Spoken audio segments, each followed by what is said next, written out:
وسلم على من لا نبي بعده أما بعد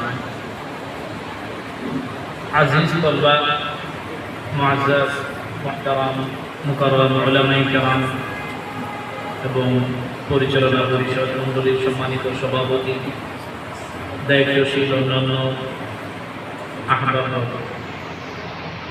অনেক অনেক হয়ে গিয়েছে, আমার কারণেই হয়তো দেরি হয়ে গিয়েছে, এই জন্য আমি ক্ষমা চেয়ে নিচ্ছি।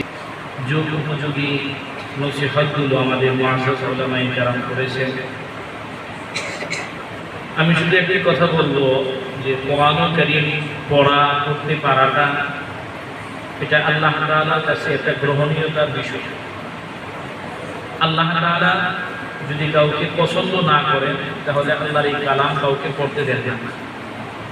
আমাকে আল্লাহ তাআলা কালাম পড়া এই যে তৌফিক দান করেছেন, আমার জীবনের সবচেয়ে বড় পাথেয় এবং সবচেয়ে বড় পাওয়া। পৃথিবীর মাঝে যত সম্পদ আছে, যত শিক্ষা আছে, যত অভিজ্ঞতা আছে, যত পারদর্শিতা আছে, এর মাঝে সবচেয়ে শ্রেষ্ঠ সম্পদ, সবচেয়ে শ্রেষ্ঠ শিক্ষা এবং অভিজ্ঞতা হলো কোরআনুল কারীমের এই ইলম, কোরআনুল কারীমের এই পাণ্ডিত্য, কোরআনুল কারীমের এই অর্জন। আমি কোরআন পড়তে পারলাম, কোরআনকে আমার সিনায় জায়গা দিতে পারলাম, মানে পৃথিবীর মাঝে সবচেয়ে দামি জিনিসটাকে আমার সিনায় আমি জায়গা করতে পারলাম।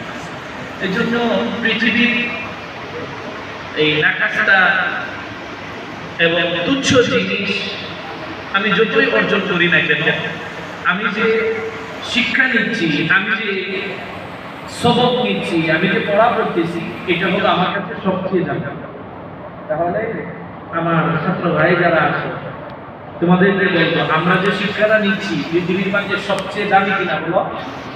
পৃথিবীর মাঝে যত সম্পদ আছে, যত অর্থ আছে, যত কিছু আছে, সবচেয়ে ভালো জিনিস, উৎকৃষ্ট এর মাধ্যমে আমি যেই হই না কেন, আমার মাধ্যমে আল্লাহ সবচেয়ে দামি সম্পদ অর্জনের তৌফিক আল্লাহ আমার মাধ্যমে করাচ্ছে।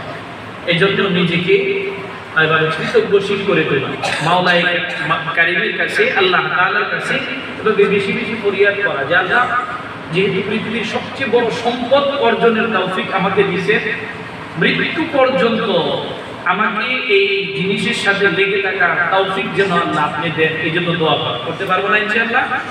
সবাই দোয়া করব আমাদের মৃত্যু পর্যন্ত যেন কোরআনুল কারীমের শিক্ষা, দীক্ষা, তালিম, তাআলুমের মাঝে আল্লাহ যেন আমাদেরকে রাখেন ইনশাআল্লাহ। এইটাই থাকবে। তোমরা কোচি ছোট, তোমাদের কোনো গুনাহ নাই, তোমাদের ফরিয়াদগুলো অত্যন্ত গৃহীত হবে। আমার এক খুব বুজুর্গ একজন উস্তাদ ছিলেন, উনি আমাদেরকে মাঝে মাঝে দোয়ার অনুষ্ঠান করাইতেন আমাদেরকে দিয়ে, বিশেষ করে প্রতি জুমার রজনী সম্মিলিতভাবে দোয়ার আয়োজন করতেন জুমার রজনী। তো ওই দিন বেগুনাহ কোনো মাসুম অপ্রাপ্ত বয়স্ক কোনো বালককে দিয়ে দোয়া করাইতেন এবং বলতেন, আমি তুমি যত কিছুই হই না কেন, আমার ব্যাপারে তো গ্যারান্টি নাই, আমি যদি এক রাস্তা দিয়ে যাই তো এই রাস্তার পিপিলিকা পর্যন্ত এবং সমুদ্রের মৎস্যকুল পর্যন্ত আমার জন্য দোয়া করতে থাকে, মাগফিরাত কামনা করে, এটার গ্যারান্টি আমার নাই, ওদের আছে। আর যাদের আছে তোমাদের মধ্যে হয়তো কেউ গুনাহগার হতে পারে, যারা বয়স্ক হয়ে গেছে, আমলনামায় কোনো সাইয়্যাত থাকতে পারে, কিন্তু বেগুনাহ মাসুম যে, অপ্রাপ্ত বয়স্ক যে, তার তো এখন আমলনামায় শুরু হয় না, তার গুনাহ কোথা থেকে আসবে? তো এই নিষ্পাপ বাচ্চাদেরকে দিয়ে বৃহস্পতিবার রজনী, জুমার রজনীতে হুজুর আমাদেরকে দোয়ার আয়োজন করতেন, তোমরা এত দামি। তো এত দামির মাঝে আবার দামি জিনিস, সবচেয়ে দামি জিনিস পাইলাম। পৃথিবীর মাঝে সবচেয়ে সম্পদশালী এবং সবচেয়ে উৎকৃষ্ট মানের লোক হলো তোমরা।